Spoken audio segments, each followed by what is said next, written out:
Friday, May 7th, Adrian Burke. Laura thinks I can't see that she walks all over me in eggshells all the time, but I do see it. I see every moment of her nervous, lonely sadness. I see it, and I understand it. We were watching TV last night, and I must have squinted. I'm still getting used to the change in my vision. And besides, they talk so damn fast on TV. I can't keep up with them. Laura was sitting to my right on my blind side, so I guess she figured I wouldn't notice that most of the time she's looking at me. Staring, really. With heartache in her eyes. But I could see her. The TV was showing me her reflection. Like she was a stranger or something. I didn't say anything. I didn't want to know what she saw. And I'm not going to say anything to her about it now either, because then she'll just start pretending to be happy all the time. She has a right to be sad. She's lost a lot too. She's a widow, don't you know? It rained this morning and I couldn't go for a walk. That's a shame. It's one of the highlights of my day. Honestly, I'm feeling pretty good already, getting my strength back. Yesterday I walked over a quarter-mile before I had to turn back. Needed to rest after that. Today I was going to try to run half. It won't always be like this, Laura. I promise you this. I don't care how hard I have to exert myself or how much it hurts to walk towards my goal.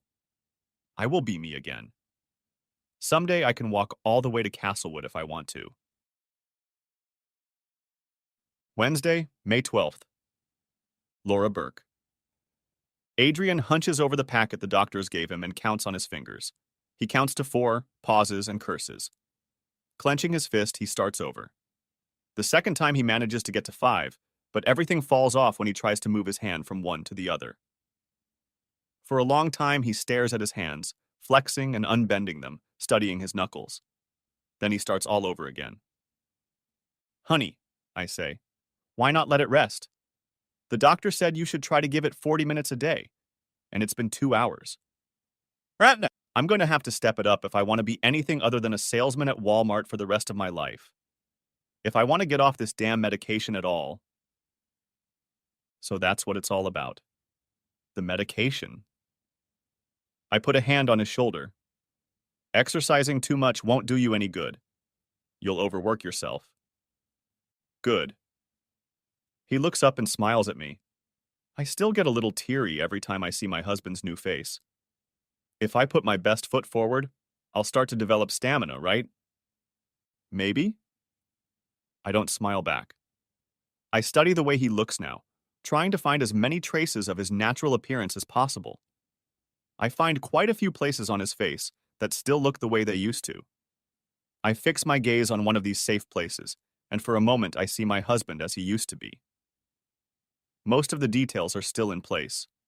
Only the big picture has changed. Okay, he sighs, closing his workbook. What would you rather be doing? I shrug. There's an art exhibit on the sidewalk at an outdoor mall. We could check it out. Sure, he winks at me and gets up to get ready. Don't forget to bring a pill pack. He doesn't answer, but I know he'll bring it. Adrian desperately wants to get rid of those pills.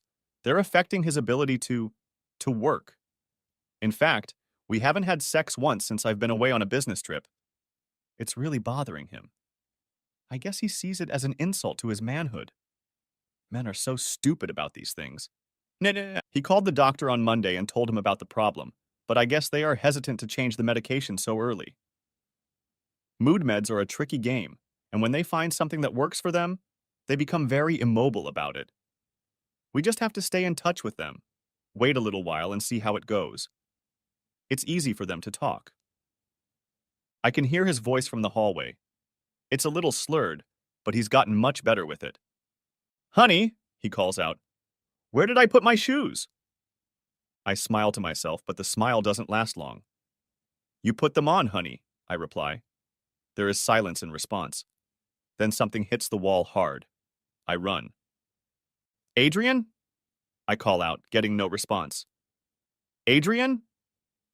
I run into the bedroom and see him sitting on the floor, staring at the wall. There's a gaping hole in it where his foot went in. Are you okay? I ask, but he doesn't answer. He doesn't even look at me. He's embarrassed. Even with the medication, these mood swings that the car accident has put in my sweet man's head scare me. I crouch down, cradle him in my arms, and hope it's not forever. Monday, May 17th. Melinda Blake. Hey, buddy. The last time I saw you, I thought you had lost a ton of weight, but I see I was wrong. You must be eating like a king. Rodney shakes Adrian's hand, laughing, and Laura gives me a welcoming hug. It's been a long time, she says. Yeah, Adrian says. I'm even a little hurt that you didn't stop by my hospital. He smiles, just teasing us, but his smile fades when he notices we're not smiling back. Did I miss something? He asks. Adrian, Laura says softly. Rod and Melinda came over 3 times. You and Rod were watching some superhero movie together when they came the second time. Oh, he frowns. Was I still in a coma? No, honey. You were conscious. You can't watch a movie in a coma. I think you spent an hour talking sports with Rod last time, too. He looks embarrassed. Sorry. He looks away. I don't remember much about the hospital stay. Well, that's too bad, Rodney laughs, because you got a phone number from a gorgeous nurse who looked fresh out of college. Rodney, I glare at him. I swear, sometimes that man can be so inappropriate. I won't pretend I don't wonder why I put up with him, but I'm guessing most women wonder that about their men. It's true. Rodney smiles. I'm just in love with you, I swear. Slipped a number in your hand and winked and just walked out of the room. And let me tell you, Aid, I really think he was your type. Adrian punches him in the arm and we all laugh. Anyway, I say, we would have stayed up further, but Laura didn't tell us about the accident until 3 weeks after it happened. We honestly just thought you two had stopped returning our calls. Rodney snorted. What she meant was that she thought it was as if your wife wouldn't let you communicate with me anymore. Really? For 3 weeks? Adrian cast a glance at Laura, who seemed suddenly very interested in what she had prepared for us in the kitchen. It's been a pretty emotional time, Adrian, I say softly. Somehow I doubt that we were a priority. You know? She was probably too busy worrying about you. But something about the way Laura looks at me instead of him stays with me. Speaking of priorities, Rodney says, what are we having for dinner? Give me 5 minutes and I'll show you. Laura takes the opportunity and hurries away. Neither man seems to notice her eagerness to leave. What a strange start to the evening. I'm going to go see if I can help her, I say, excusing myself. Behind me, I hear Rodney sigh. Oh, thank God. They're gone. The two of them giggle at that and then go outside. Right, I think, like you'll ever make it without us. Laura is stirring something in a pot and looks a lot more tired than she did a few seconds ago. She looks up when I walk in, but remains silent. Is everything okay? I ask. Yeah, it'll be ready soon. I cast a glance at her, but she pretends not to read it. She knows full well I didn't mean the food. Okay, girl, I know how to play this game too, even better than you. Adrian seems to be doing well, I say. She shrugs, like she's trying to chase an insect off her arm. He's doing better than they thought, she admits. But he's overzealous. He seems intent on pushing himself to the point of exhaustion. Uh-huh. I pretend to study the contents of the pot. You, on the other hand, look pretty tense. I'd say you look more exhausted than he does. Really? Must be the cooking. He smiles forcedly. I've hardly been doing it the last few months.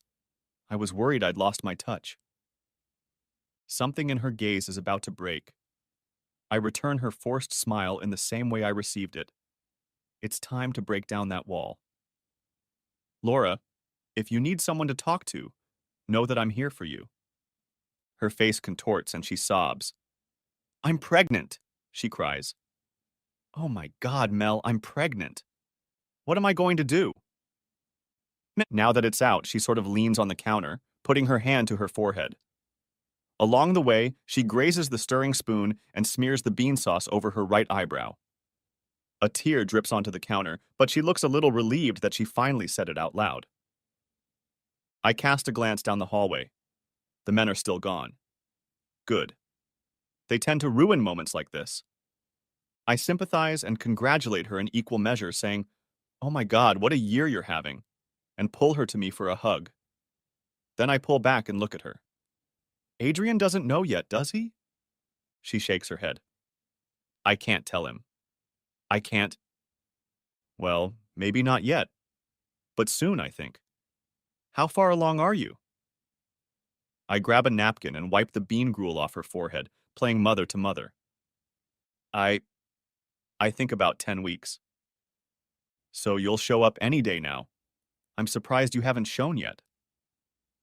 I ignore the fact that her loose pants and top suddenly stand out in a new light. You're going to have to tell him something. I snip the phrase, looking for an explanation. She looks almost defiant for a moment, then looks away. He doesn't deserve it. Oh, honey, I laugh. I'm sure he'll be thrilled. They're always thrilled. They even think they deserve it. And then I put on 2 mittens and carry the pot into the dining room to cover the fact that she needs to be alone. And to give myself time to figure out exactly what it is she's not telling me about this pregnancy. Adrian Burke. After Rod finishes showing off his new truck, we head back to the house for dinner. Yeah, he grumbles as we take our seats. From what they're saying on the news, it looks like I got rid of that Technicolor at just the right time. You know what I mean? I shake my head and his wife rolls her eyes. Rodney, she says, this new model is defective. Yours was 6 years old. Oh well, he pouts. It's the last one I'll have anyway. Sounds to me like this company is finished. Let's talk about something else, Laura says, and for a moment they all seem a little embarrassed. Why? I ask. What's going on? Rod looks at his wife apologetically, chewing, and then says, Oh, I think there's something wrong with the Technics. They've been getting into a bunch of accidents lately. They each find something interesting to say, but not me. Silly. I don't see why that makes it something we can't talk about, I remark. Rod shrugs, but still no one says anything. After a moment, he looks at me with a new gleam in his eyes and says, How about we talk about how much Hawkeye sucks instead? Wait a minute, I warn him. If you want, talk about car accidents all night if you want, but leave the Hawkeyes out of it. We start talking about football while the women look at us bored. Then we move on to other topics and laugh again. It's nice to spend time with people who are still so carefree. It reminds me of what my goal really is and why it's worth fighting for. It reminds me of how happy we used to be. Laura is looking a little down today. As much as she's looking forward to this evening, one would think. I wonder why those looks Melinda keeps throwing at her. Wednesday, May 19th. Adrian Burke. I stumble slightly, catching myself on the coffee table, and tense up as I lower my free weight. It slips out of my sweaty palm about 10 inches from the floor and falls to the floor with a clatter. I wrinkle my nose and try to wipe the sweat from my forehead. My hand is just as wet as my forehead, so that doesn't help much. It's a good thing Laura's at work. If she saw what just happened, never mind. I don't tense up too much. I push myself exactly as much as I need to. Let them think I'm cheap glass if that's what they want to believe. I know better. I'm getting stronger all the time. Standing up and shaking my head to keep the sweat from covering my eyes, I stretch and then head for the shower. A glance in the mirror brings a smile to my face. The stranger is nowhere to be seen. I've gained 15 pounds, my hair has grown back, and the scars on my face don't look so angry anymore. It's a little skewed and still a little gaunt, but it's definitely my face. I look at myself. What a difference 2 weeks at home has made. I'm sure there's been more improvement in those 14 days than in my last 6 weeks in the hospital. I even have a job. A cash register at a gas station, but who am I to complain? It'll be nice to have a job again. Besides, it's not too far away. About 5 blocks from here. So I can walk. I start on Monday. It will take me off disability, but I'd rather earn my paycheck, thanks. Besides, Laura's only been back at work 3 days, and I'm already climbing the wall with boredom. I can't spend the rest of my life as a house husband. No way. Working the cash register is a great start, I think. I'm doing everything I can to prepare. I mean, of course I want to do a good job. But I also don't want to get jumped by a bunch of high schoolers. I practiced counting change for a few hours last night. I'm still pretty slow, but I don't screw up and start over unless I'm under pressure. Laura says it doesn't matter. Most people use debit cards now, not cash. I'd forgotten those even existed. Anyway, I'll get some more practice in tonight. Stepping out of the shower, I examine myself. Somehow I came out of the accident with almost no damage below the shoulder line. Nothing visible anyway. I reach between my legs, run my fingers down the shaft, and then gently pull it a few times. No reaction. There's one last hurdle left to jump over. On Tuesday, I finally made a doctor's appointment to get a new behavioral medication. Supposedly, this one won't leave me impotent. Heck, I hope it works. With what I'm taking, yeah, my mood is stable and all, but no one and nothing is going to make the little guy stand up. Hardly a worthy compromise, as far as I'm concerned. Hell, the pills don't even work that well, to be honest. True, I have a hard time getting upset, but when I do, holy shit. I almost can't control myself. There was an incident at the hospital that proved it. A week or so after we got home, Laura had to keep me from banging my head against the wall over and over again because I was mad at myself over some little thing. The doctor said it was a result of my trauma, and I guess that's true. I've never been this upset before. Never. Still need to fix the hole in the bedroom wall, and the one in the hallway. The phone rings. I rush to answer it.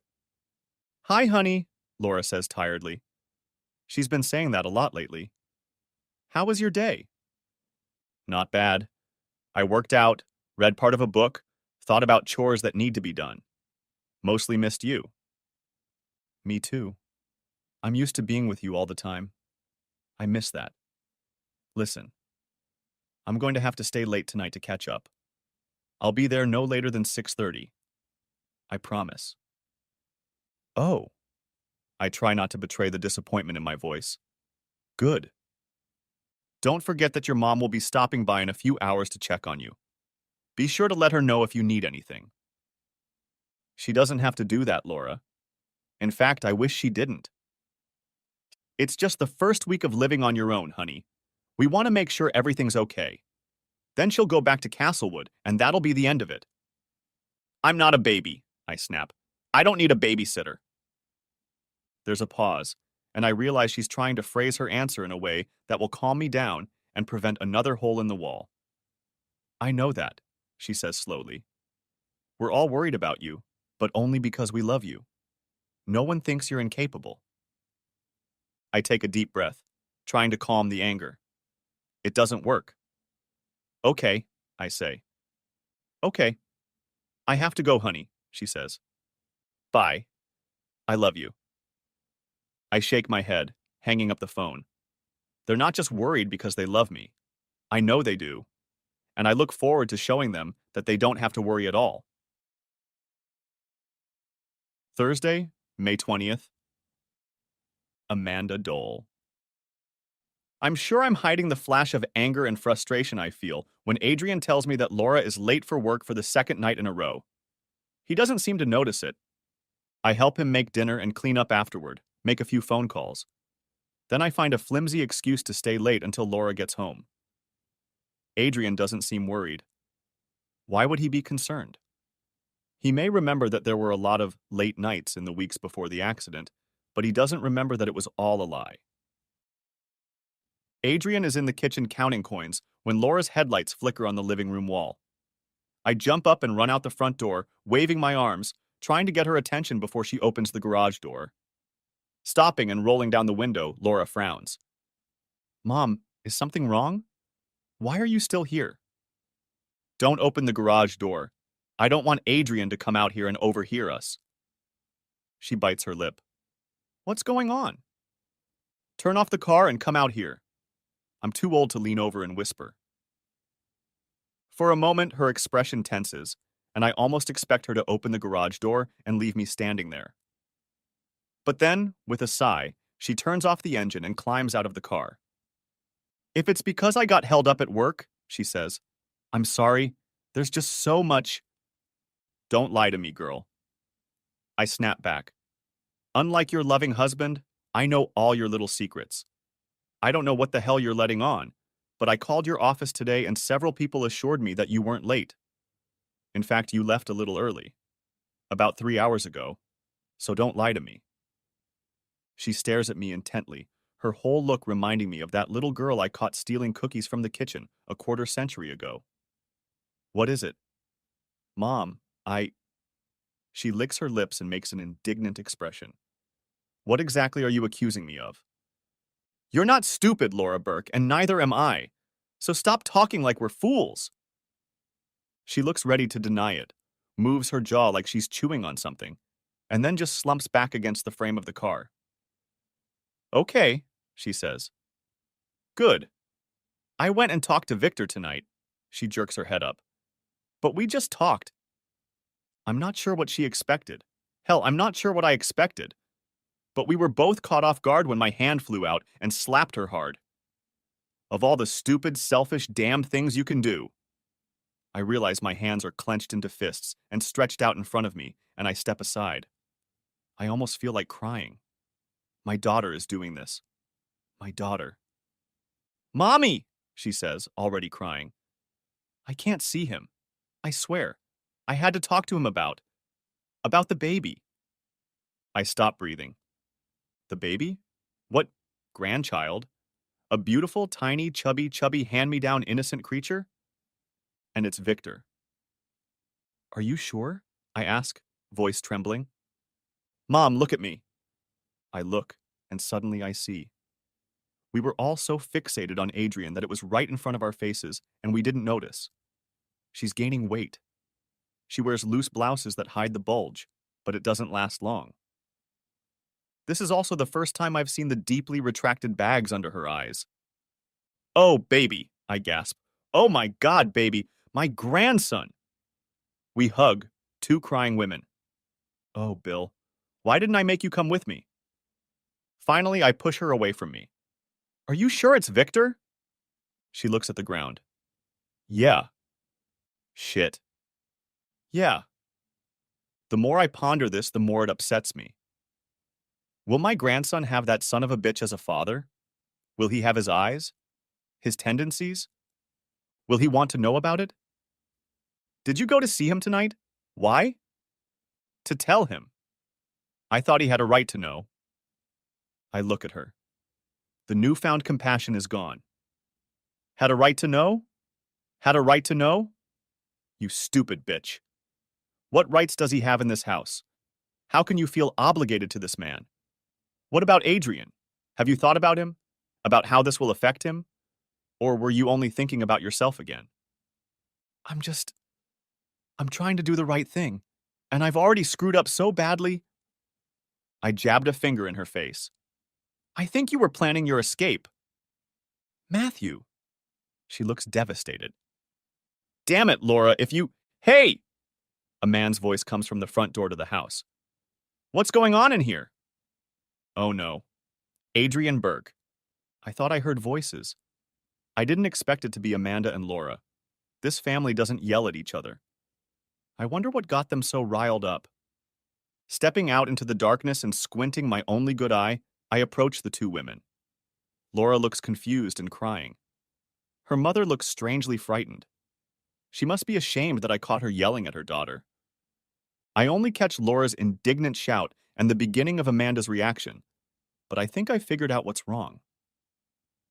I noticed the look on her face change when I told her that Laura was late at work again today. I didn't say anything, and I probably should have, but there it was. Hi, Laura, I say, keeping my voice cheerful, as if I don't realize I've interrupted her. How was work? Good, she mumbles, letting me hug her. Do me a favor, okay? I ask. Go inside. I only want to talk to your mom for a minute before she leaves. Laura hesitates for just a second, breathing raggedly, and then squeezes me tighter. Okay, she says and leaves. As soon as she steps inside, I turn to Amanda. I appreciate what you're trying to do, but I don't need this, I tell her. Really? She blinks, studies me, and very slowly says, okay. It sounds almost like a question. I know Laura is way behind at work because of me, and I'm really capable of taking care of myself a lot more than any of you realize right now. I don't need anyone to babysit me. I don't need someone to help me cook dinner or do the dishes.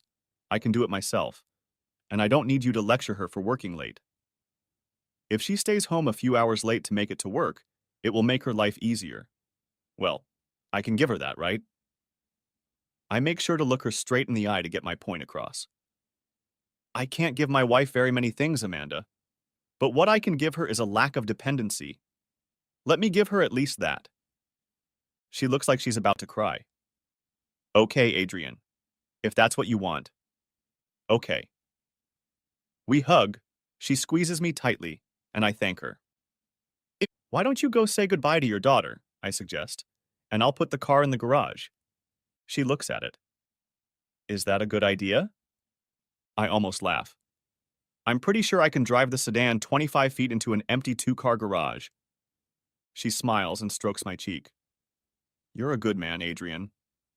Then she leaves to say goodbye to Laura. Laura Burke. The rest of the evening passes quickly. I don't think Adrian even notices my frayed nerves. A few hours later, however, we lie in the dark and I can't sleep. A thunderstorm rumbles in the distance, and I find myself replaying the same question over and over in my head.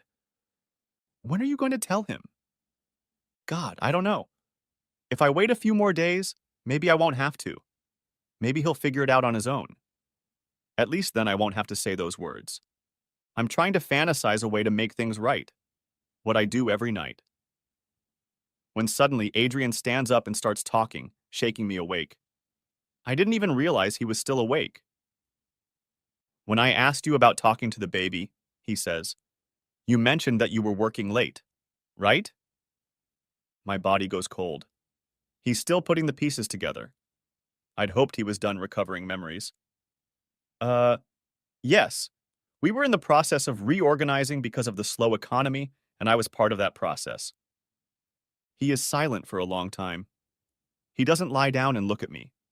He just sits in the dark, staring at the wall. Finally, he says, I was angry. He says it with confidence and sadness. I was angry and scared. I hold my breath. Why? I don't remember. All I remember is that after we talked, I resented you. And really, really scared. I swallow the urge to sob and say, I don't remember any of that. He shakes his head. You said we agreed to wait to have the baby, but we didn't. You wanted to wait, and that hurt me. Finally, he turns to look at me in the dark. Why did you lie to me about it? I was scared, I say honestly, and I was ashamed. I've been mad at myself for having that conversation ever since I found you in the hospital. The truth is, you were right that the timing was right, and I knew it. But I was busy with work and feeling a little under pressure.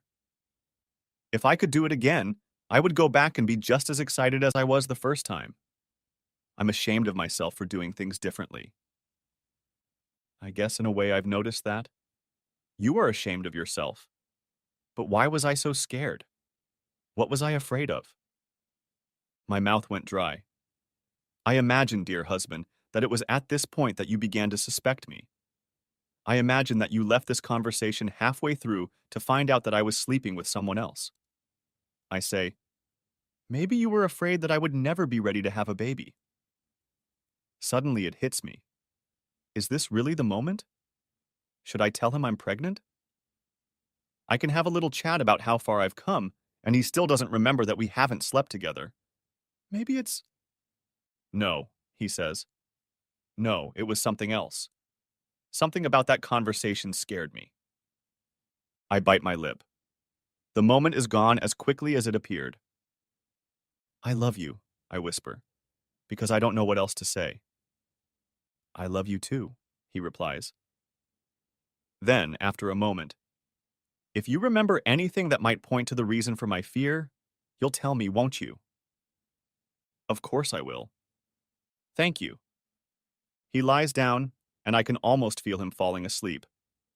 But I wait a little while, just to be safe, before I let a tear fall. Monday, May 24th. Adrian Burke. I check my watch for the 15th time. 11:47, just over 4 hours left. I breathe deeply, look back at the line of shoppers, and try to focus. Mistakes aren't inevitable. I realize that. But it's important to me that the first day goes well. I don't know why. Maybe because the guy coaching me looks 17 years old. If I'm going to screw up, I'd rather do it myself than under the disinterested gaze of some high school kid working 16 hours a week at a summer part-time job. Or maybe it's just another thing I'm trying to prove to myself. So far, though, everything has been fine. There was one problem this morning, but it had nothing to do with the job itself. It was just a reminder that I have new boundaries that I'm not used to. Some chubby, ruddy-cheeked guy at the department store stopped by to ask for directions sometime after 9. Apparently, he'd come from Florida to visit relatives and got lost. I've lived in the area all my life and recognized the name of the street he was looking for. I even knew it was nearby. But there was no way I could figure out how to get there. Worse, as I tried to concentrate, I suddenly realized that I couldn't remember the name of any street, anywhere. So I just stood there like an idiot with my mouth open and nothing to offer. Thank goodness that guy was found. "Where did you say you were headed?" he cut in. "Crestmore Drive," the fat man replied. "Oh, hey, you're almost there." The guy smiled a slight smile. The kind that only young people who haven't had anything terrible happen to them yet have. "Just turn right on 50th and you'll see it. It's about, what do you think, Adrian? Maybe 4 blocks away?" I forced myself to smile and squeezed out a weak, "Oh yeah," and then made a mental note to start relearning all the street names in the neighborhood. Just one more thing I need to do. And I can't believe this guy drove all the way to Des Moines from Florida. How long did it take? And what was he even doing? Florida. Something about Laura. Laura went to Florida. That's where she was when I went to Castlewood. She went to Florida for work, and I was furious. But why? Why did it make me so mad? Could it have something to do with the baby babbling? Is that really the point? And why the hell was everyone lying to me? Oh, oh my God. Now I remember. Now I remember everything. Laura Burke. I can't go through with it. I don't care what anyone else says, I just can't do it. I have to get out of here and I have to do it right now. If I wait any longer, it'll be too late. Any second now, Adrian is going to walk into this house and... Calm down, honey. We're here for you. Mom says it without emotion, without a smile or a reassuring pat on the back. There is no optimism in her voice. Instead, her vocal cords sound metallically heavy, as if they've been dipped in steel. Her face feels like it's carved out of stone. Dad doesn't look any better. They're here for me. They're here to make sure I get through this. They're here to make sure I don't chicken out. And who can blame them? Isn't that exactly what I want to do? The door opens and Adrian enters the room. Mom and Dad greet him warmly, and I try to smile. The look on his face is suspicious. "Why are you all here?" he asks. Mom and Dad look at me. I open my mouth, but nothing comes out. Closing my eyes, I try again. Nothing. Oh God, someone please save me from myself. "Well, first of all," Dad cuts in, "we were wondering how your first day at work went." Adrian doesn't answer. Something doesn't feel right. He studies my father for a moment, then my mother, and then me. I don't know why, but something about the look on his face scares me. Finally, he says, "Why are you really here?" I try to start over, get it over with, but when I try to meet his gaze, I fail. Please let this go well. Please let him be happy. Throwing a glance at my mom to find some strength, I immediately tell him, Honey, I've been trying to find a way to say this almost since we got home from the hospital. It's been hard. After everything. I've been so. I just thought that maybe it was better to wait until you had time. To heal. But I'm pregnant. And I. His face hardens. Clouds over like a summer storm. And I almost lose my nerve. But pretending, playing my part right, is my only hope now. I know it's going to be hard for us, but I think it's a wonderful thing. It's a gift, really. We're going to be parents. And maybe it's just what we need to give us a way forward. Just think about it. Mom jumps up, eyes wide and shrill. You're going to be a daddy. Adrian doesn't say anything back. He just stares at me with the same grim focus. That alien, unrelenting gaze makes me want to throw up. For God's sake, Adrian, say something. But he does, and I immediately want to take it back. And not just a silent wish for him to speak. I want to go back 10 minutes, grab my purse and my keys, and get as far away from this place as possible. His 2 words exhale all the air out of me and replace it with poison. My mindless body, programmed for efficiency, spreads the poison like oxygen throughout my bloodstream until it saturates and destroys everything I am. I remember, he says. My parents exchange nervous glances. Remember what? Dad asks, but we're all sweating by now. Adrian doesn't pay him any attention. He just looks at me and shakes his head. I loved you, he says quietly. I loved you so much. And it didn't even matter. It didn't matter to you at all. Adrian? My voice sounds hoarse, like I've been screaming for hours. What are you talking about? He closes his eyes. I was worried because I felt like you were getting further and further away from me. It was the long hours at work that you told me almost nothing about. There was a lack of intimacy, and you were acting strangely quiet. I worried that our relationship was losing its spark. I worried that you were bored with me. He opens his eyes again and looks up, over my head, squinting with the effort of remembering.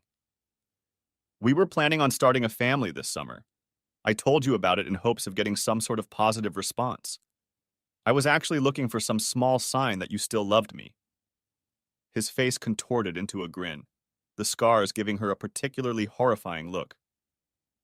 Imagine how I felt when you brushed off the idea like it was completely unimportant. As if I'd been offered the chance to go see a movie you didn't want to see. His hands clench into fists. He takes a step forward, and I can't help but sigh. My father stands up, opening his mouth to speak, but there's nothing anyone can say. It's too late. But I still loved you, snaps Adrian. I still wanted to be with you for the rest of my life.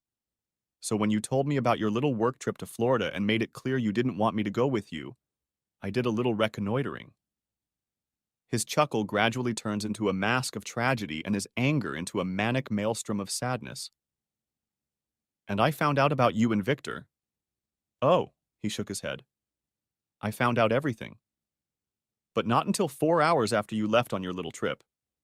I tried to contact you to stop you. I called your cell phone over and over again. But we both knew you weren't going to take my calls. So I did the only thing I could think of. I went to your parents to ask for their help. He shivers. There's a wet light in his eyes, a glassy madness. Too bad I didn't die there. It would have made life easier for all of you.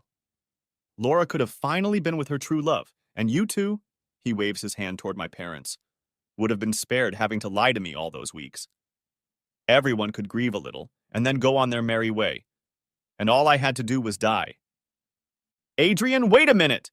Yells Dad loudly, louder than I think I've ever heard him. We're as disgusted by Laura's mistake as anyone else, but she's back, and she wants your marriage to work out. No one here is grateful to you for dealing with it. I mean it. Handled it. Adrian laughs. Don't you think I made it through, Bill? I'm a half-blind disaster. And if I'm really, really lucky, I'll spend the rest of my life working at a gas station and earning minimum wage.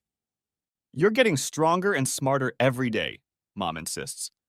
and you can still save your marriage. What? By agreeing to raise another man's child? By deciding to live my whole life wondering every time she walks out the door if my wife is off having fun with her boyfriend? He throws out his hand, clenching his fist, and as she leans back, it collides with the wall, leaving a new hole. Why would I do that? The mother shakes her head, trying to ignore the display of violence. This isn't someone else's child, Adrian. It's yours. You're going to be the father, not someone else. This is a bad joke. Stop it, she snapped back. A father is not a donor. A father is someone who reads books and changes diapers and tells stories and makes sure the rules are followed. Not someone who got some tramp pregnant and then left. I wrinkled my nose but didn't argue. Really? Adrian turns and stumbles slightly. He's acting almost drunk. Genetics don't matter? Then how about a compromise? When the baby is born, we give it up for adoption and adopt someone else's unwanted child instead. My father grimaces. Adrian, you're embarrassing. No, I will gladly father. He grins again, and this time even uglier. A child not of my blood, as long as Laura mothers a child not of her blood. Can you do that for me, Laura? Is that an acceptable scenario? I can't speak. I'm terrified. I just shake my head negatively. But why not? If we give it up as soon as the baby is born, then you're not a mother yet, right? A mother is someone who reads books, changes diapers. It's different for women, Mom snaps back. I wonder if she sees the look Dad is giving her. Bullshit! Adrian growls. Bill, you once told me that your grandfather was a violent man. My father was a quiet and gentle man, he says grimly. Was he obsessed with purity? He cared a little more than most. So you're saying it's genetics, not lessons. Adrian sways slightly, looking at each of us in turn and smiling like it's Christmas morning. A father's lessons can last a lifetime. His influence lasts perhaps two. But what stays for a lifetime, what is passed down through inheritance, is this. He clapped himself on the chest. This. He slaps it again. So tell me again why I should want to raise and take care of that son of a bitch's child. My parents look at me, but I'm still silent. I know I have a vacant-eyed stare and I'm breathing hard, but I can't bring myself to act. Finally, Mom says, It's Laura's baby too, Adrian. I know it must mean something. It used to count, he admits. She shakes her head and turns to me as if to say, Well, what can I say to that? You don't have to be an only child, my father says. There can be others. Adrian. I finally manage to say, but when he turns to me again, all I can utter is a weak, desperate please. He growls, snatching the lamp off the wall completely unexpectedly and smashing it against the front door. My father tries to subdue him, and my mother in turn grabs my father's arm to keep him out of harm's way. Adrian turns around sharply, presumably to smash something else, but stumbles over his own feet and ends up falling against the wall. Pressing his hands to his face, he sinks to the floor. My parents look at me for guidance, which seems almost funny. I touch my hand to my stomach and shake my head. Leave him alone, I say. We have no reason to keep hurting him. Adrian cries, struggling to get to his feet, and I feel like throwing up on him. I'm leaving, he says quietly. I'm leaving tonight. Stumbling, he runs into the bedroom and slams the door shut. I understand, I say after him, and I'm really, really sorry. Adrian Burke. They're talking outside, whispering in curt, urgent tones. I can hear them as I pack my things. Screw them. Screw the three of them. Every one of the, when they tried to talk to me in the... Damn it. I can't even think straight enough to... My wife. My wife. There with some son of a bitch's baby in her belly. God, her belly. It's gotten even bigger. I noticed the weight gain, but, she was right in my face the whole time. She was just strutting around in front of me, and I was too gullible to notice. too stupid to guess. And there it was. The real problem. What a joke I've turned into. They think I am anyway. I know that. But wait, what was I doing? Packing. Right. I have to pack. I have to, That's not my suitcase. It's Laura's travel bag. Damn it, Adrian. Focus. She just took my whole life away from me. How can I focus on anything but this? What am I? His baby in her belly. What am I looking for again? A suitcase? My Bill Duel. Adrian? Are you okay in there? He doesn't answer me. There are some shuffling sounds coming through the closed door, some heavy breathing, but that's it. I look at Amanda and Laura, who look terrified. I think I am too. The boy has been in there for 40 minutes without saying a word. I'm going in, I tell him. I'm going to use the hanger to unlock the door, so don't panic, okay? I thought I'd take you to a hotel or something so you can get away and clear your head. Would that work for you? Still no answer. Throwing one last glance at my wife and daughter, I begin to insert the hanger into the handle. Hearing a click, I swing the door open and peek inside. Adrian is hovering over his suitcase, breathing heavily like a long-distance runner. He looks back at me and gives me a surprised look. Hey, I say. Did you hear that I... Oh, he says quietly. Yeah. Don't you think that's normal? Going to a hotel for the night? He blinks, and his mouth moves slowly. Okay. Something's not right here. Do you mind if I check your suitcase? Just to make sure you didn't forget anything? As messed up as his emotions were, the last thing I wanted was for him to forget his medication. I'd heard stories about how head injuries can affect character, but I'd never seen anything like what he'd just set up for us. It felt like another person was with us. Okay, he says, almost friendly, and steps back. A surreal calm now surrounds him. Opening my suitcase, I flinch and try to think of what to say. How to tell him what I have to do and yet not get upset. Nothing comes to mind. What?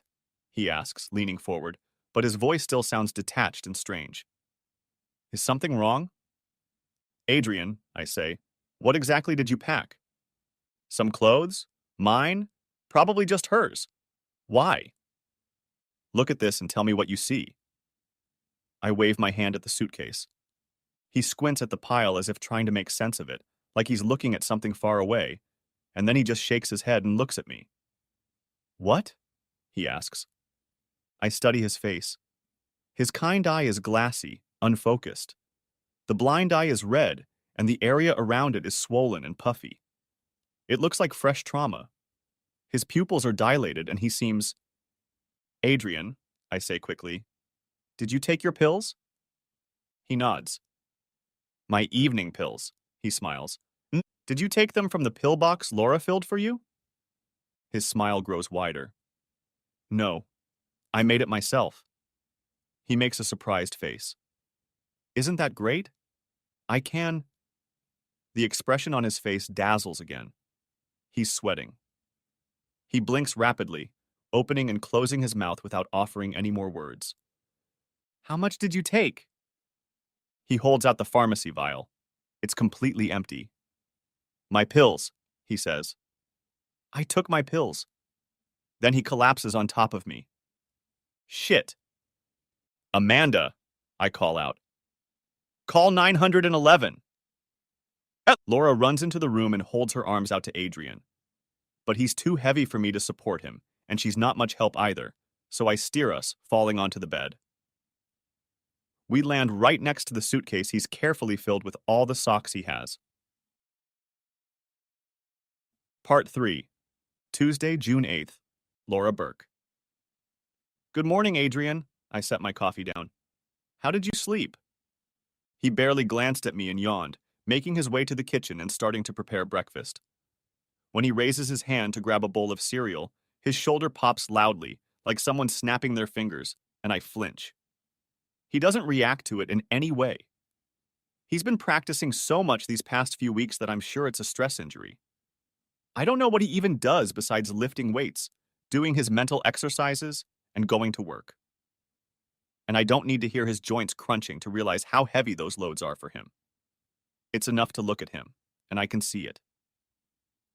His face has somehow begun to reflect the constant strain without showing any noticeable physical change, like a house that has survived a hurricane or a body dying of internal injuries.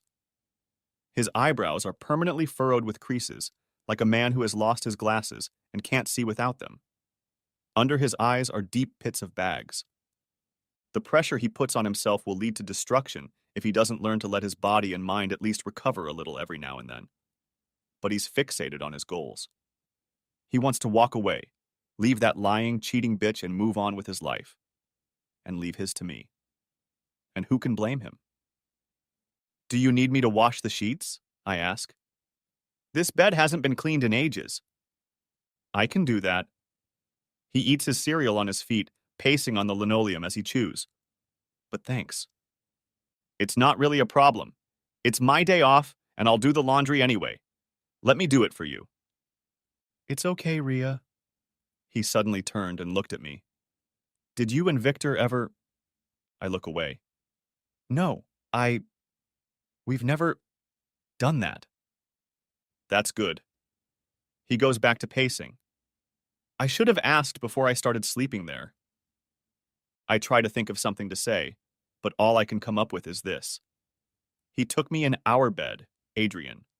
Not in the guest room. The one you've shared with me all these years. And not the one you're sleeping in now. Please, I finally manage. Just let me wash them for you.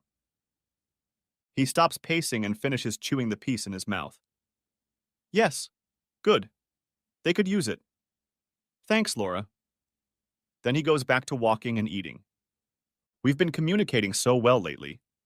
I can't imagine what's going on in his head. He hates the fact that I had an affair and that I'm having a baby with Victor. He almost died twice, and I guess he sees my guilt in both cases too. But that's pretty much all I know. Since he came back from his overdose, he has made no attempt to discuss our situation, and if I even try to broach the subject, he leaves the room. His actions say one thing. He can't wait to get out of here. Even when he eats breakfast, he can't sit down. He has to walk to move. Adrian is desperate to experience forward movement, and eventually he will either reach a point where escape becomes possible, or he will kill himself. Once breakfast is done, he puts the bowl in the dishwasher and heads upstairs for a shower. I may have the day off, but Adrian is working until 8 today. He grabs shifts every chance he gets, working over 40 hours a week. I don't know where the money goes, but it's not going into our account. I'm guessing it's his escape fund. As hard as the numbers and money are for him, I wouldn't be surprised if he doesn't just stick it in his sock drawer. I'd be lying if I said I didn't mind. With my income that we live on, our resources are starting to dwindle. He may be on his way out, but for now he eats our food, lives in our house, and contributes nothing to our finances. At this rate, I will be broke by the time the baby is born. If he's going to leave me, does he really need to bankrupt me first? He gets about halfway up the stairs and then stops. Oh, hey, he says. I forgot to tell you. Melinda called last night. She wanted to know if we could come over to her place later in the week. I blink in surprise, not at the suggestion, but at the fact that he relayed it. And what did you tell her? That we'd talk and that you'd call her back. She has the day off today, too. He turns to leave, then hesitates and turns to me again. Do you want to go? I swallow. It's almost a miracle compared to the way I've been treated for the past 2 weeks. Not just a conversation, but he's asking my opinion on something.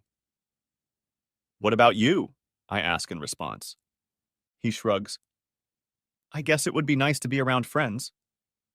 Okay. I smile at him. I'd like that too. He nods, then turns and heads upstairs. We'll call a truce, he says. I finish my coffee, decaf because of the baby, and ponder. What was that all about? Is he starting to come to terms with everything? Is his anger subsiding over time? Does the initial shock of realizing that the person you love has failed you get buried under an endless routine until suddenly you are ready to heal again? Is it possible that I can still save this marriage? Or is he just making the most of a bad situation until he can't escape? I place my hand on my stomach and close my eyes. Baby, if I can find a way to give you a loving father, I swear I will. No matter how agonizing the struggle, I will endure it. You deserve to have a daddy, and I want you to have everything you deserve. But I can't promise anything. My hopes are just coals on the end of the devil's cigarette. Watch him flick them away. Friday, June 11th. Melinda Blake. Rodney and Adrian are standing in the front yard talking about that truck again. Or I assume they're talking. Rodney tilts his head and says something, and Adrian laughs loudly, throwing his head back and crossing his arms. He's put on weight. I'm glad to see that. I turn away from the window to where Laura is sitting on the couch. She's put on weight too, of course, and she seems to be having a good time. And yet I wonder. Those boys and their toys, I shake my head, smiling. I wonder if they ever really grow up, or do they just get quiet enough in their old age to give the impression that they do? I think it's cute, she sips her water. I'm glad to see them so happy. I raise my eyebrows. Adrian's been having mood problems? Her eyes move away from mine. He was upset. Because of you?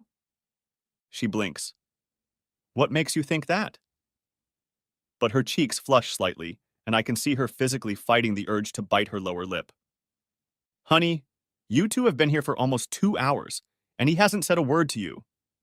Even when you were bragging about his new job, he only spoke to us, and only to add to what you've already said. Maybe I'm missing too much, but it seemed to me like there was a fight between us. She waves her hand dismissively and drinks more water to buy time. Still, when she puts the glass down, the best she can do is say, "No, it's okay." Then she goes silent for a while. I fill the empty space with talk about the baby, shopping in general, shopping for furniture, shopping for clothes, shopping for anything. I even offer to go with her to help her spend some money. I'm really just fishing. I'm looking for any sign that my suspicions are correct, that maybe the baby is part of what Adrian is upset about, and Laura confirms them. She lets me talk about it until the men start walking toward the house for dinner. Then she stands up suddenly and says, "We still have plenty of time to shop for the baby," she says. "I'll worry about all that later." I smile, say, "Sure," and change the subject. So the mother doesn't want to talk about the baby when the father is around. I wonder why that happens. Laura Burke. Melinda takes the hint and acknowledges it without saying anything. But of course she did. I swear that woman treats every conversation like it's a spy mission. I know she annoys some people with her ambiguous language and gentle prying, but I can see the benefits of that. For one, she tends to be quite perceptive about things and people. She deciphers conversations pretty quickly, picks up on small details that go unspoken, and puts together a clearer picture than another listener might. I wonder what she's learned about Adrian and me. The dinner goes well. At one point, Adrian even turns to look at me and smiles. A miracle of miracles. We're all laughing and talking to each other, telling stories and berating the people in our families, until Rodney stands up and everything falls apart. He taps his fork on his wine glass with that look on his face. The kind that tells me he has a good joke in store that he can't wait to share.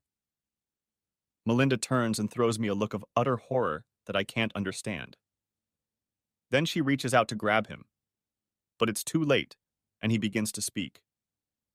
"Ladies and gentlemen," he says in a questionably mocking British accent, "let's talk about making babies."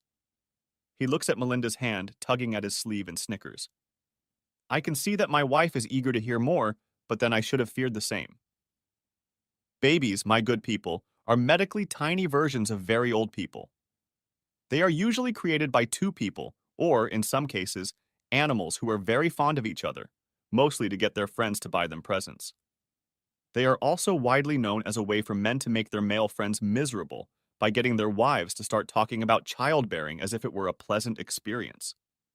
But despite all this, I must congratulate my boy Adrian. I'm sure it cost him a lot of labor to pass on his unfortunate hair growth line and overly flat feet. We, the people who know you, didn't think you were capable of that. Good job, kid.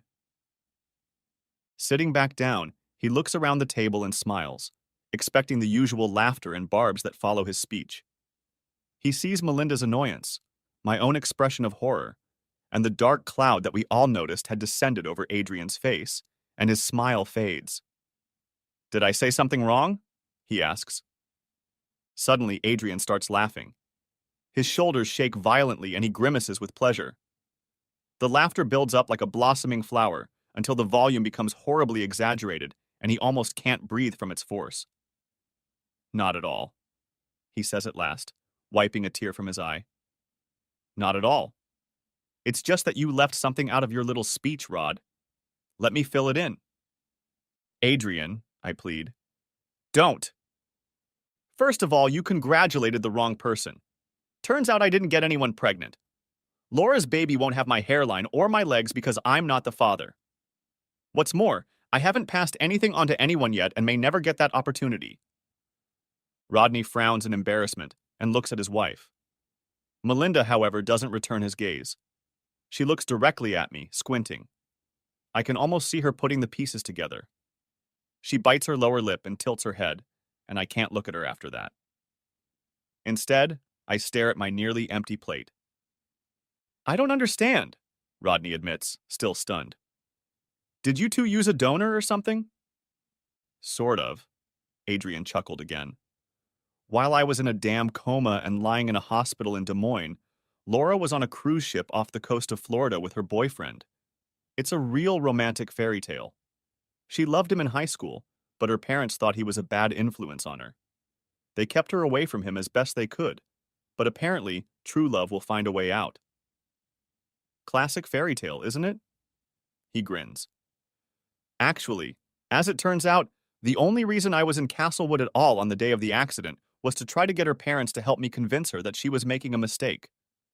Well, I learned my lesson. You can't stand in the way of true love. Adrian, snapped I. It's all right, Laura. I had no right to convince you that you were making a mistake. In fact, I got it all wrong. The mistake in question was my own. I should have just walked away and left you alone with your newfound happiness while I could still get away. He sighs. I should have just let you two be together. Who knows? He looks at Melinda and Rod. Maybe they've been dating all along. Maybe I was always just a joke, and now it's time for the jokes to end. Adrian! I yell, slamming my fist on the table and making Melinda jump up. You're not a joke! You never were! And yes, I did make a terrible mistake. But for a few months, not years. I love you. Only you. I failed you. I betrayed you. I cheated on you. But I love you. More than anything. I look up at my master and mistress and see the horror on their faces. I'm sorry, I say, but to no avail. That phrase has become so useless lately. I seem to say it all the time and no one even notices or cares. Might as well be talking about the weather. There's silence for a moment, mocking my apology, and then Rodney asks, What are you going to do, Adrian? Another laugh erupts in response, cold and devoid of humor. What are my options? He asks in response. I can't even take care of myself. Most of the time I manage to do that. But if I'm stressed or excited, all reasoning flies out the window. If I'm angry, forget about it. Let me tell you what happened the night I learned the truth. Laura and her, he snorted, parents, the people I trusted most in the world, the people who were all the family I wanted to recognize, sat around and tried to convince me that Laura was pregnant with my child. That's how high of an opinion they had of me. But unfortunately for them, something happened earlier that day that made me remember everything. I remembered the suspicions. I remembered the lies. I remembered the despair. And I remembered how my wife had shut me out of her heart and out of her body week after week. Oh, what faces they had when they realized I knew the lie before they even told it to me. It was pathetic. He takes a deep breath. I decided to leave. Right then and there, I was going to end it with them. Why put it off, right? I went to the bedroom to pack my suitcase, but I couldn't figure out how to recognize it. And when I finally did, I couldn't figure out what to put in it. I was angrier than I had ever been in my life and completely shut my mind off from myself. I was looking at things and didn't realize what I was seeing. I was stuffing this damn suitcase to the brim with socks and had no idea what I was doing. But it wasn't enough. Then I decided to prove to everyone that I could take care of myself on my own. I decided to take my own medicine. Melinda leaned forward. What happened? I took my medicine. She blinked. Oh. She looks relieved. You're not listening. Adrian smiles, his red eye looking droopy and glassy. I opened the goddamn container and took the medicine. I took all of it. Because my mind was so impaired by stress that I didn't even know what it was. Rodney folds his arms, looking terrified. Jesus, he mutters. Well, Adrian shrugs, what's a little more time in the hospital? But the thing is, when I'm at my best, I can almost cope. As long as it doesn't involve budgeting, stress, difficult problems, emotional situations, or... He shakes his head, his shoulders sagging and his voice growing quieter. What am I supposed to do but stay? Melinda reaches out and places her hand on his arm. There are nursing programs. Of course there are. But how much of my life will I give up before I give up the best of it? How much independence and freedom will you give up before it becomes too much? No. No, I will leave where I am, and I will do it soon. But to do that, I need to go back to a place where I can take care of myself. Melinda nods. If there's anything we can do. I know. Thank you. And I'm sorry for ruining your party. Adrian stands up and yawns. I, I'll be in the car. There's no rush. It's a nice evening. And he leaves. There's silence for a long moment. I can't decide which is worse, sitting here with my friends knowing what I've done, or being in the car with Adrian's equally silent hatred. Rodney spoke first. I'm sorry that I caused this. I shrug. I know I should be talking, but I barely feel like I'm even alive. He continues. Is there more to the story? He looks at his wife. Adrian certainly has his version of events, but Melinda throws him a mind-your-own-business look, which he doesn't seem to notice. I think it would be good to know. I shake my head. Most of what he said is completely true. I ran into an old flame. I felt something for him. Our relationship with Adrian was starting to fall into a routine, as it usually does, and I loved being with Victor. When I was with him, I felt an excitement that I didn't have in my real life, and I was selfish. I enjoyed being in control of two men. I enjoyed being so important to two different people. So I threw my life away for the sake of selfishness. I knew I was risking hurting Adrian. I just never thought I could hurt him like that. They look at me. Rod looks mortified. I think you should leave, Melinda says softly. I look at her and nod. The preacher's daughter loves intrigue and gossip, but right now she looks like someone who just spent the day hauling bricks up a steep hill for a boss she hates. She might try, but she'll never be able to see me in any other light than this. It will eat away at our friendship until it disappears altogether. Add that to what I've lost. I'm off to find my coat. Adrian Burke. I expected Laura to linger and try to put a softer spin on this story. I don't know why. I guess I figured she'd want to defend herself and sympathize with her closest friend. So, I'm lying in the back seat, yawning and trying to get comfortable. But she's already in the car and pulls into the driveway before I can do so. Sit down and buckle up, she says in a lifeless voice. There's no emotion in it. Not resentment, not defiance, not loving. Just dead. Oh, yeah, sure. Now that it's over, I'm probably a little ashamed of my outburst. There was no reason to do it. Not here, not in front of people we both consider friends. It didn't accomplish anything. I wish Rod hadn't made that damn speech. He said something about gene transfer, and it's like a light bulb went off inside me. I watch Laura behind the wheel, but she doesn't move, except to turn the corner. She doesn't even look back at me in the rearview mirror. Is it silly that I feel the urge to say something to her? Not necessarily an apology, but something that acknowledges that I know I hurt her? I guess it's just the splintered shards of a loving marriage falling all over the place. Yes, she did that to me, but a love that dies easily wasn't love in the first place. It was convenience, or maybe just a determination to be with someone. I don't know. We had love. We really did. So the death throes go on and on and on. I don't say anything because, honestly, what can I say? Halfway home, she breaks the silence. You didn't have to do that. You cost me my only remaining friend today, you know? My parents are ashamed of me, my husband hates me, and people at work get annoyed with me because I can't focus. Now I don't even have Melinda. I'm all alone. She slaps her palm on the steering wheel. I need someone, for God's sake, Adrian. At any other time, I would have asked her about the baby's father. Now I just say, I know. If I could take it all back, I would. She sighed. Why did you do it? Partly because I lost my temper.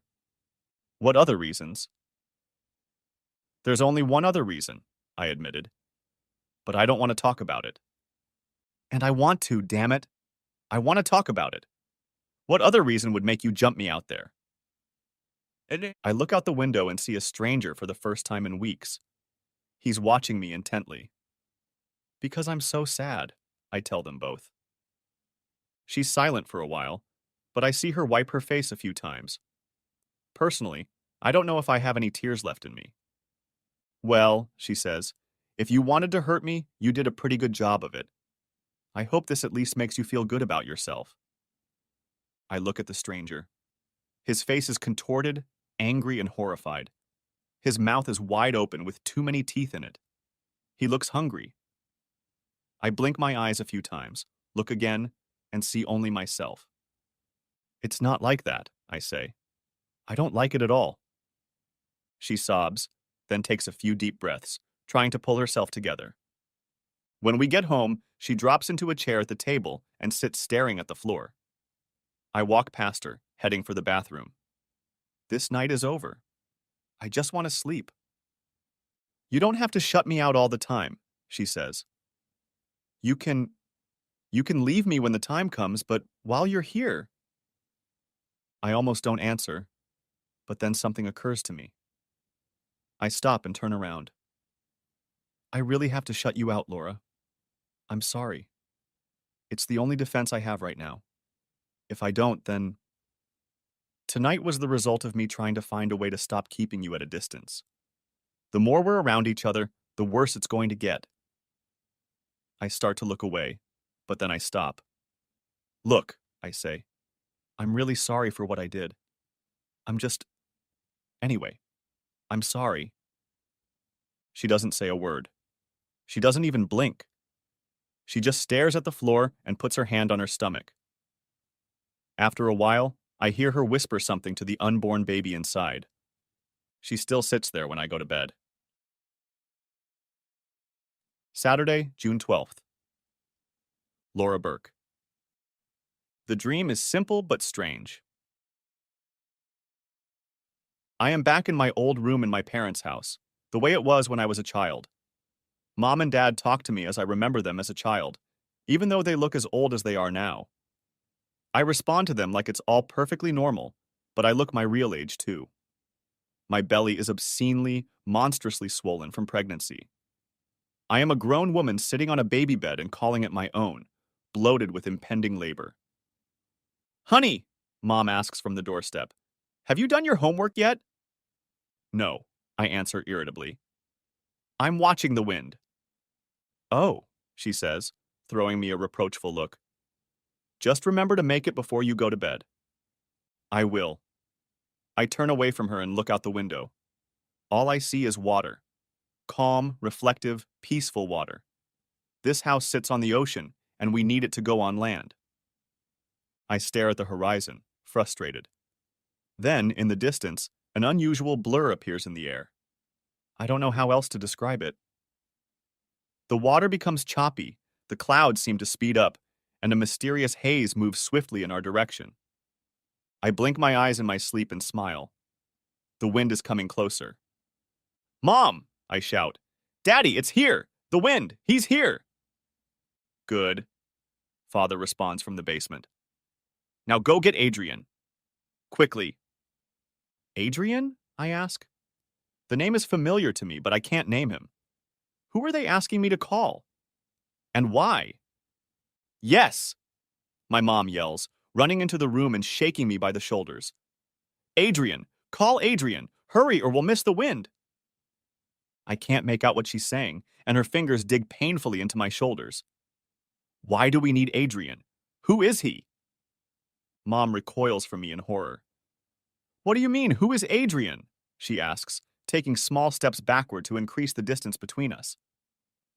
Then she looks out the window, panic spreading across her face. You have to catch him. Hurry up. He's almost here. I turn to look out the window and feel a jolt in my stomach. I felt the baby, I say. And that's when I wake up. I sit up, breathing heavily, and look at the clock. 6:30. It's so early. Memories of the night before come back to me, unsolicited and frustrating, and I want to scream. I wonder if they have anything to do with that dream. I try to remember what it was about, but the details of the dream are already fading, slipping away from me, so I don't give it too much thought. It's frustrating, but that's about all I can remember. There will be no more sleep. I'm part of the day. I go downstairs to make coffee and eat breakfast.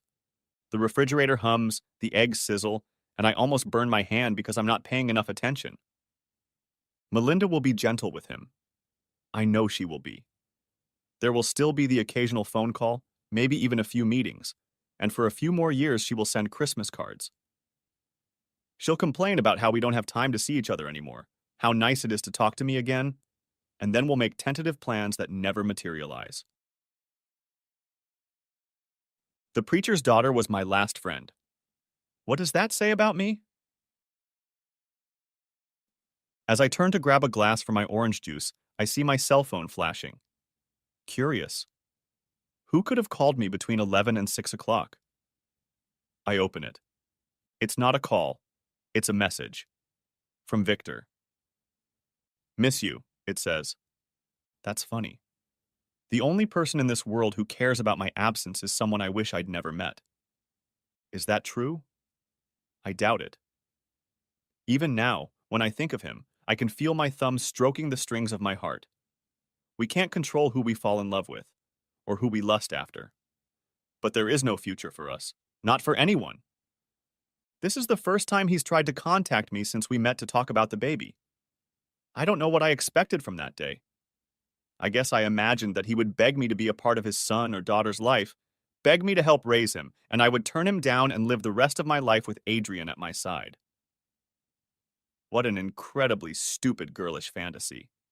So stupid. Instead, Victor shocked me by offering to pay for the abortion. And the way he said it, like someone offering to pay for lunch, it took my breath away. For the rest of my life, I will have no trouble imagining the face of the father of my child when he offered to pay for his murder.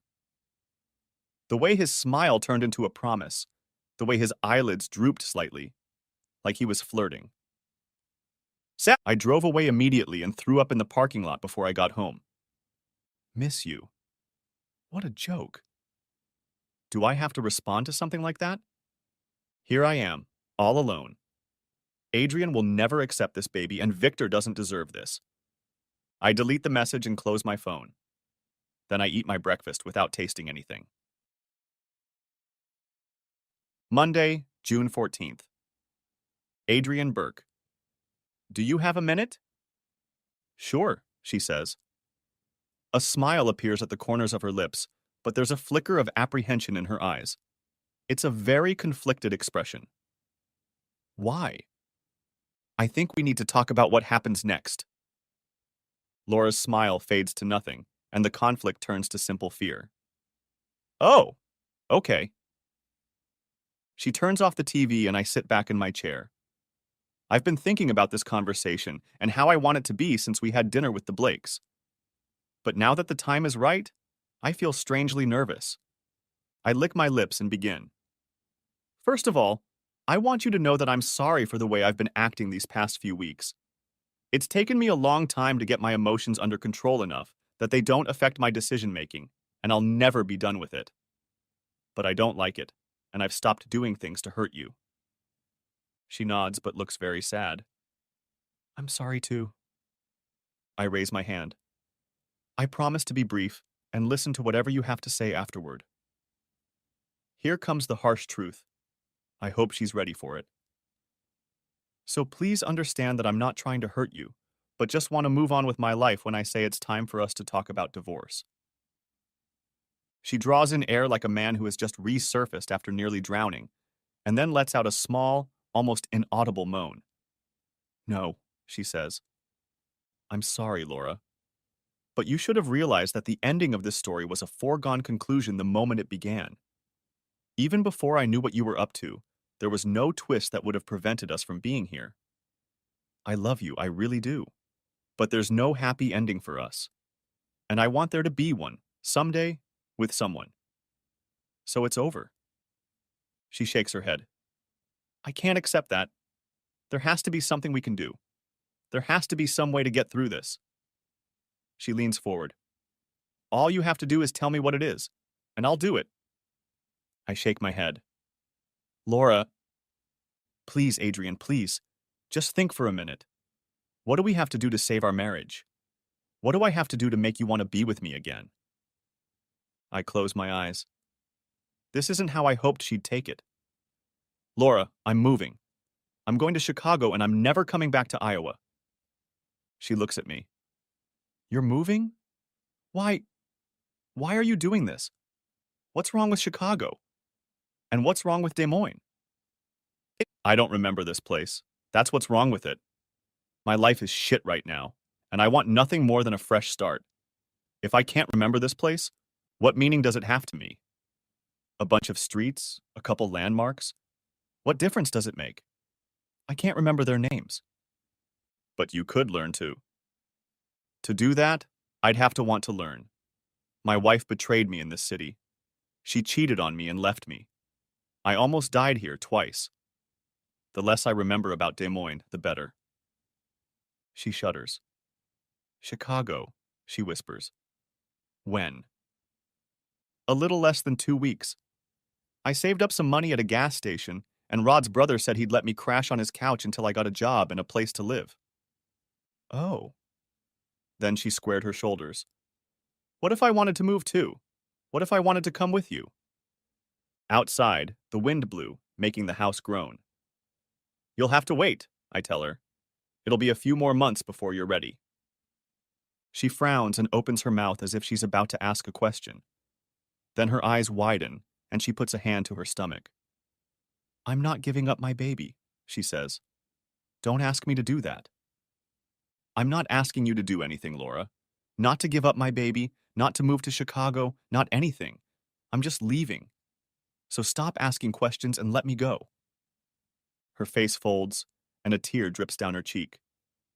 I don't want to, she says. I'm sorry this is happening. But it's happening. Another tear falls, and she wipes her face. You're going to be her father, Adrian. You know that. And I don't care what you say. He's an innocent blank slate. If you had only stayed until he was born, you would have seen that. You would have changed your mind. Raising a child is not enough. It's not the same thing, and we've discussed this before. Well, then discuss it again, she snaps back. Because you're wrong. You're wrong, Adrian. A father is someone who cares for a child, who nurtures a child, who reads bedtime stories, goes to parent-teacher conferences and football games. Why can't you be that person? Why? I open my mouth and screw you comes out of me before I can think. Then I throw my hands up in a placating gesture and say, no, wait. If you want to have this conversation again, fine. I've been thinking about it anyway. What if Melinda had done this to Rodney? What if she was the one pregnant with another man's baby? She shudders. Melinda would never do that to Rodney. I guess not. She's too devoted to her husband to do what you did to me. But imagine she did it anyway. Okay? Okay. There's a bit of skepticism in her voice, or maybe nervousness about what I might say. Let's assume that Rod either doesn't know the baby isn't his, or forgives her and stays to help raise it. The labor is difficult, but Melinda pulls through and they have a baby girl. 8 years pass, things are going as well as they can for the little family, and then something terrible happens. Let's say a car accident. We're no strangers to that, are we? Rodney gets in an accident through no fault of his own and dies. I wave my hands in the air. Where is he? She frowns. I don't know what you mean. There's an 8-year-old girl mourning at his funeral, but she doesn't have his eyes, or his nose, or anything else. Whatever it was that made Rodney Blake who he was, it's just gone. And it's not going to continue. And this girl will grow up and remember him as her father, but when she has children of her own, she'll pass on someone else's genes to them. The lessons and stories and adventures they shared will exist as memories, then as stories, and then disappear altogether. Are you saying this girl doesn't deserve to have a father in her life? Of course she deserves one, but why does it become Rodney's responsibility? It's not about responsibility. It's about doing the right thing. Small difference. She shook her head. A bigger difference than I can tell you. Let me turn this the other way.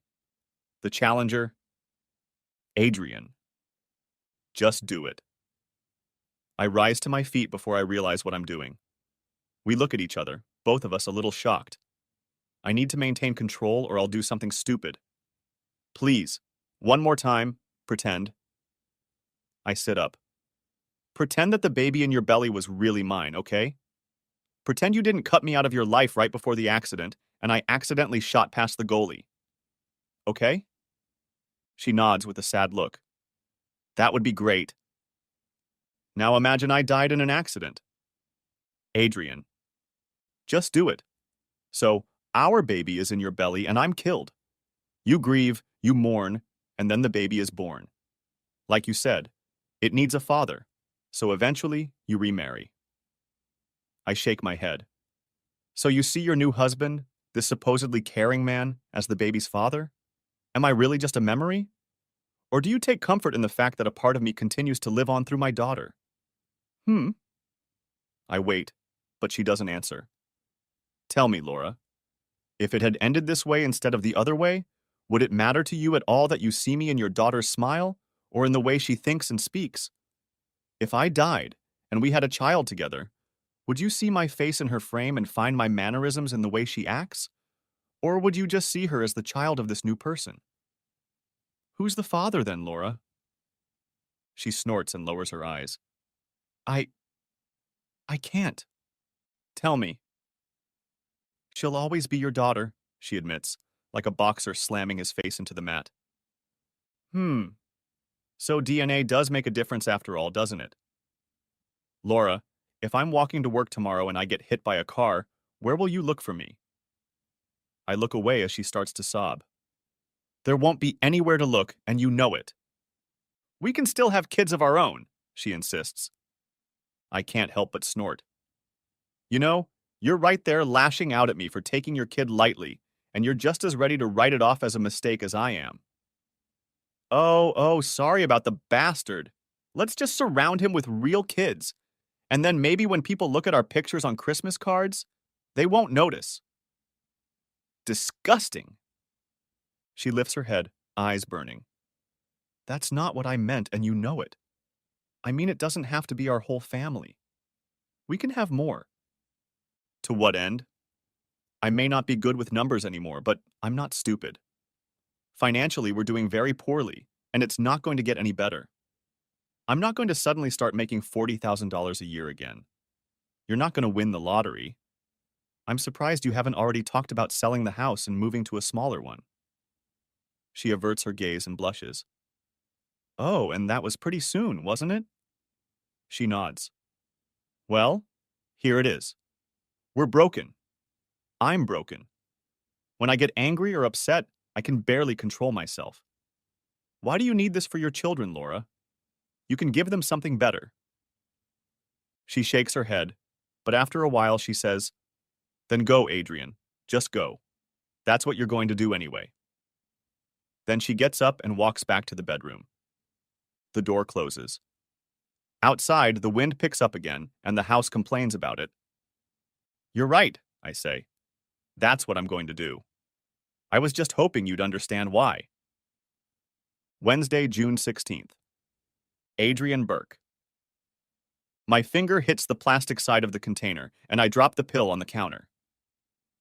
Carefully, I pick it up and place it in the pocket labeled Friday. I then carefully double-check each pocket before standing up and looking at Laura. She leans over and quickly inspects all the pockets, then smiles and nods. Perfect again. That's 3 weeks in a row now. With those words, she turns and heads off to get ready for work. It must be hard for her, validating my success. It's one of the last obstacles to getting out of here. But she has never tried to undermine or fight my development efforts. I don't think she hopes for reconciliation anymore, but perhaps she sees this as a small step toward redemption. So now I can take my own medication. Cross that off the list, Adrian. It feels good. There are some things I just can never get back. My talent for numbers is lost, as is the decoding ability necessary to be anything but a reader-educator. I've made some progress, but now I'm more like a high school graduate than a college-educated professional.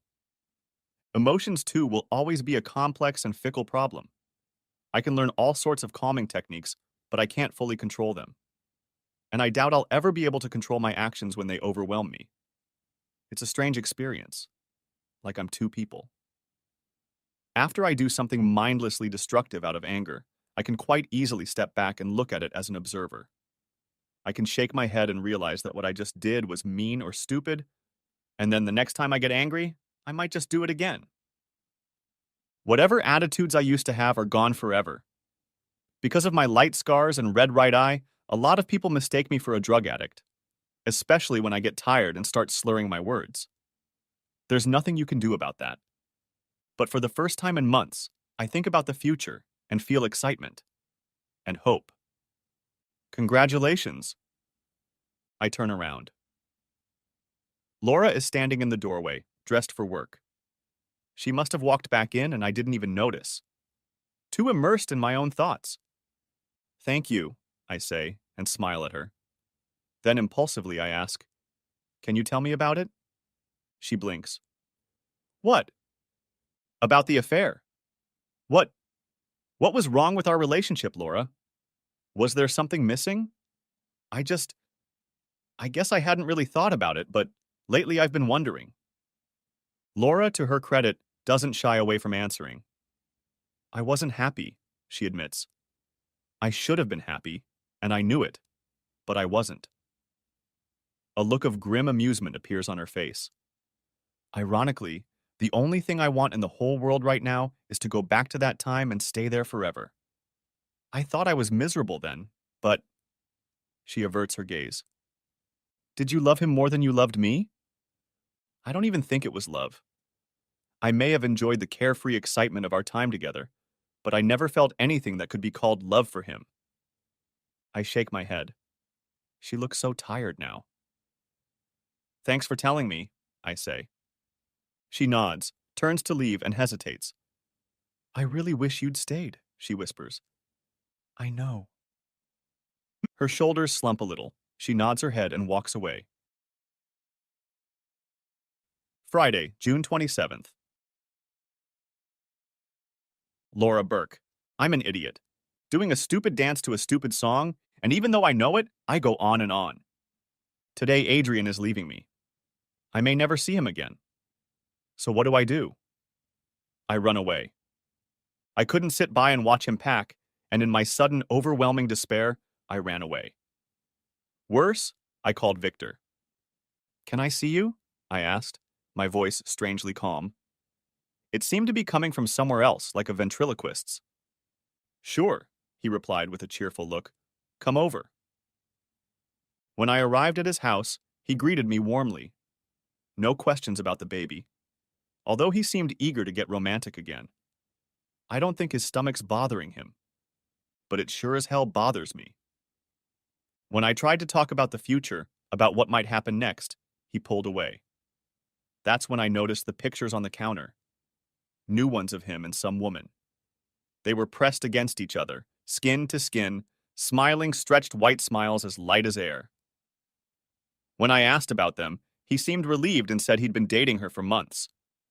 I pointed out that he had texted me just 15 days ago to tell me how much he missed me, and he just laughed it off. Oh, he smirked. You know, I was drunk. How about just now, when you were being so squishy?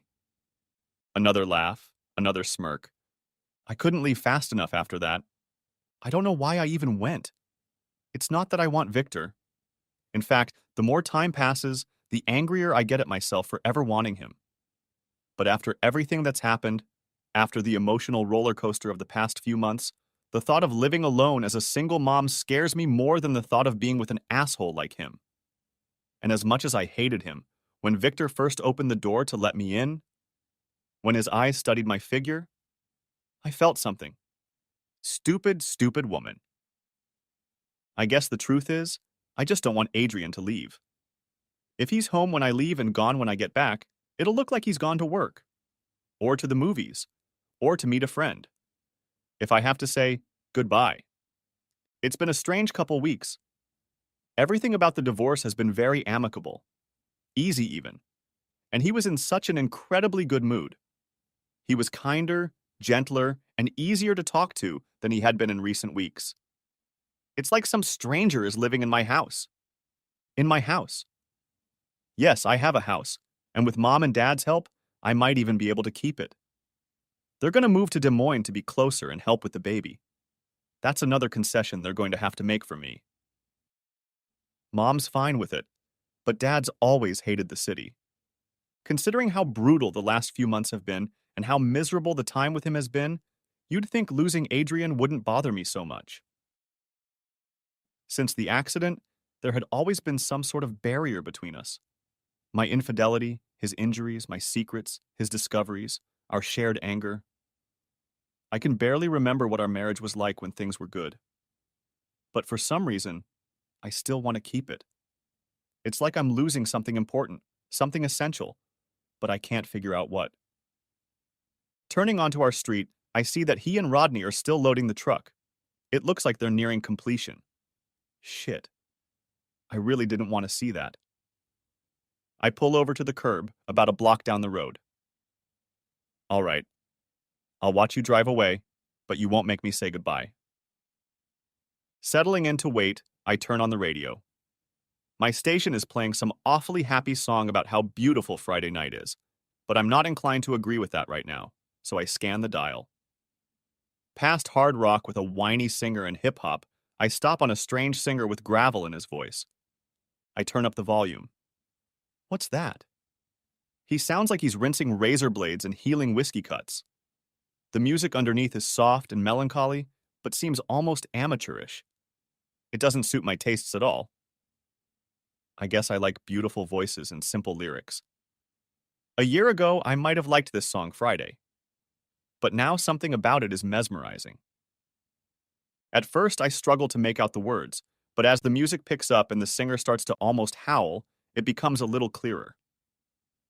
I turn up the volume even louder as he moves on to the next line and try to focus on the words. "You can't steer the ship with your faith," he cries, his open throat howls sounding just like my broken heart. "And the wind still carries me far from the mast. But if you grab the rail now, you'll be safe. As long as I'm here, you'll be safe." Huh? He's her sail. The man in the song is her sail. Something is coming at me. Something from my dream. Something I so quickly forgot. It's my mother, shaking me by the shoulders, telling me to get Adrian before it's too late. Before we lose the wind. And then I suddenly realize what I'm losing. I'm in tears. Honestly. But I can't help the slight mist as I mentally repeat those words and watch Adrian climb into the cab of the pickup truck. The engine starts, and the brake lights glow red.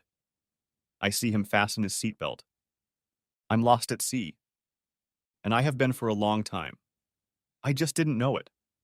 I became lethargic, aimless, and made bad decisions. But somewhere in the back of my mind, I was terribly lost and scared. And now, maybe the wind is finally picking up, offering to take me home. But it doesn't matter anymore. I'm losing my sail just when I need it most. The end.